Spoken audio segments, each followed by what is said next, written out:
Yeah, we are again. We are at Newcastle Airport. Helen and I ready for our flight to Paris. It's Sunday. The flight's at 5 to 5. Cannot wait. We've got 4 nights in Paris. Helen, cheers. Cheers.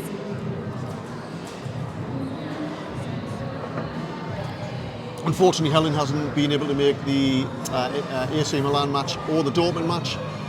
So you're really excited, aren't you? I am. Yeah, about this one. It's been a long wait. Yeah. But this particular trip and this match has a different vibe to it, Helen, that we've been picking up. Yeah, I'm a bit nervy, if I'm honest. What of? Just everything that you've heard, what you're pickpocketing and stabbing and around the stadium, don't walk around the stadium alone and... Gangs, and I think we've been picking that up on, well, Helen has, on social media, on Facebook. Fans concerned. I've had loads of comments warning me about, things that we could expect in Paris. So in this video, I'm going to talk about some of those things, where we're going to be, where Newcastle fans are going to be hanging out. But also as well, I'm going to address a little matter which happened at the match yesterday against Chelsea involving Helen. It's coming up.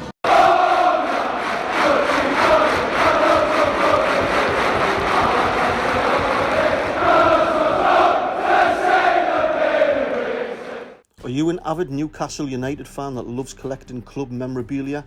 Famous sculptor Tom Maley, whose work includes the Sir Bobby Robson and Alan Shearer statues at St James's Park, has handcrafted 3 bronze miniatures that you're going to love.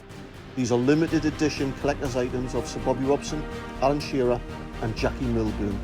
In addition, he sculpted his new work of art of the collection, Seahorse Rising. If you're interested, just get in touch by sending them an email at tommaley@btinternet.com or message him on Facebook. Welcome back. It's Eddie and Helen here from Tyneside Life, excited about our Paris trip. And as I said before, Helen's missed out on the AC Milan and Dortmund matches because she's looked after our dogs, haven't you?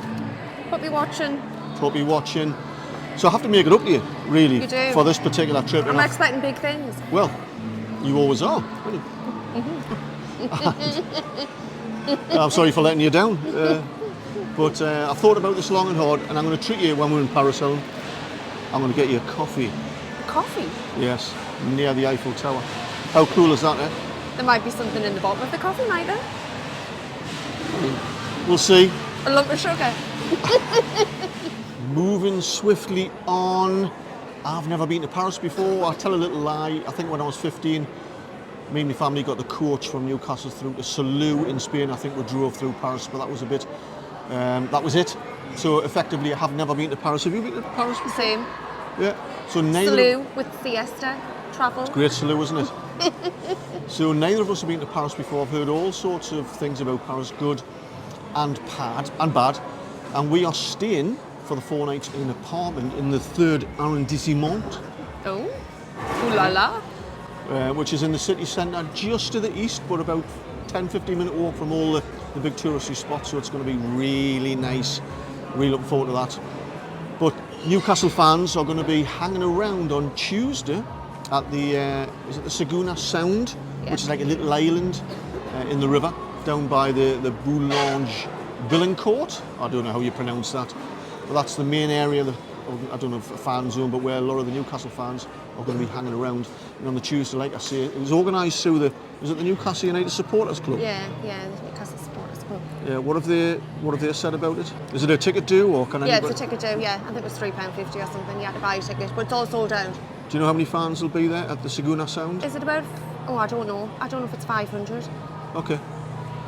I don't know, I've got no idea how many Newcastle fans are travelling across for this. I think we've only got about 2,500 tickets for the actual match. I don't know if any additional fans are going like there was in Milan, and certainly for Dortmund, where there would be, in my estimation, anywhere between 15 and 20,000 Newcastle fans. It was a huge party. But it feels a little bit different.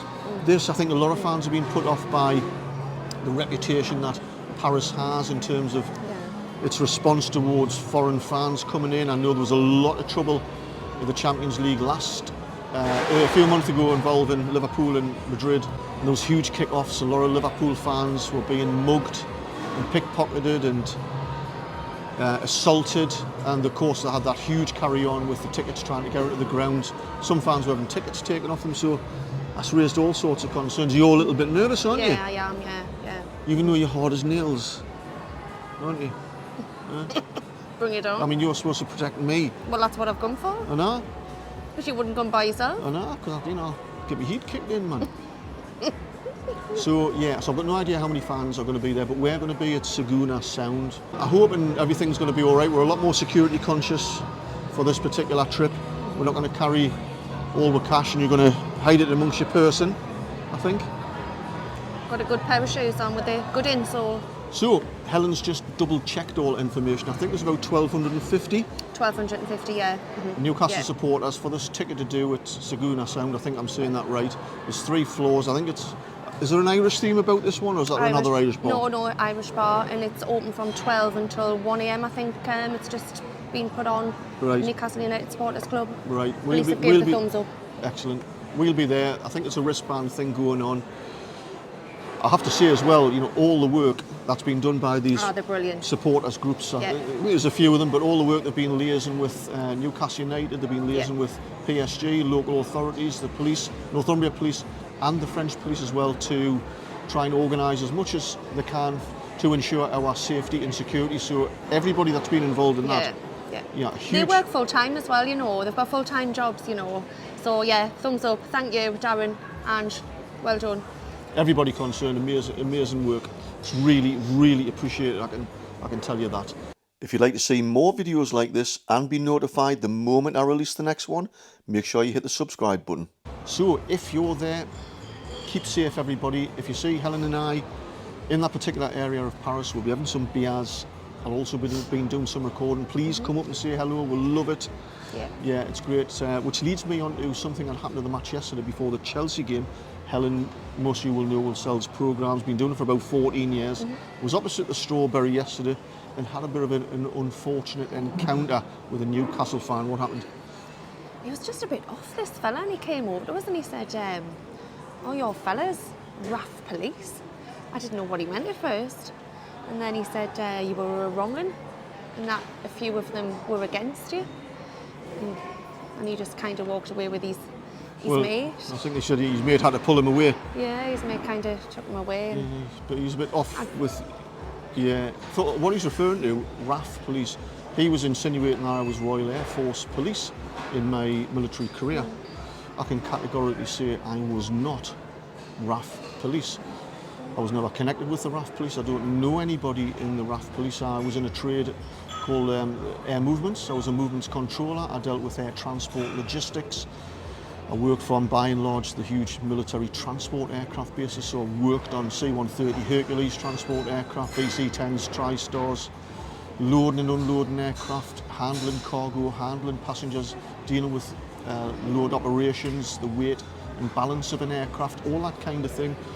All over the world, travelled with my trade all over the world into areas that didn't have a logistics setup. Brilliant trade, really interesting, loved it. Also worked on the Chinooks for 2 years, specialising in underslung loads. I did tours in Belize, 6 months, Ascension, 6 months. I did 4 months in the Falklands, 3 years in Hong Kong, 5 years at RAF Lynham, 3 at Brize Norton, Odium in Hampshire with the Chinooks, plus a whole host of other attachments. So I was not RAF police, so whoever it was, you know, that come up to have a bit of a pop at Helen, it's just bang out of order. The queer thing was he walked past, because I did see him walk past, and then he came back. He came back to us. So he wanted to have a bit of a pop, didn't he? I don't know. You know, there's just no need for it. Even if I was, which I'm not, there's just no need, you know, to come up to somebody in such a kind of a argumentative or confrontational way. And it was just bang out of order, especially for Helen. You know, she's just there selling programmes. We're all there trying to have a good time. So if you're watching yourself, you involved, or one of your mates seeing this video now, be a man. You're the Man U match or one of the next upcoming home matches. Go across to Helen, and can I just ask that you apologise? You know, that would be the adult thing to do. And then buy a programme. And then buy a programme. And all will be forgiven. Oh, so that's enough of me waffling on. Helen and I have got some beers to be drunk. We're here early, aren't we? I know. It's about another 2.5 hours for the flight, man. We've already been here too, though. Bright and early, get some beers, get yourself all set up, sing some songs, have a big kick-off hour there. We'll see if we can find any Mackins. So you can sign any Mackins, eh? Kick off. So there you go. This is the first video of the series of videos for PSG. Don't forget to subscribe if you want to get a notification every time we release a new video from this PSG series, because you won't be disappointed, I can guarantee. Give us a thumbs up if you like the video. Let us know in the comments below if you're going to the match as well. If you're going to Paris, let us know. And anyway, it's time for us to say ta-ra and see you out there.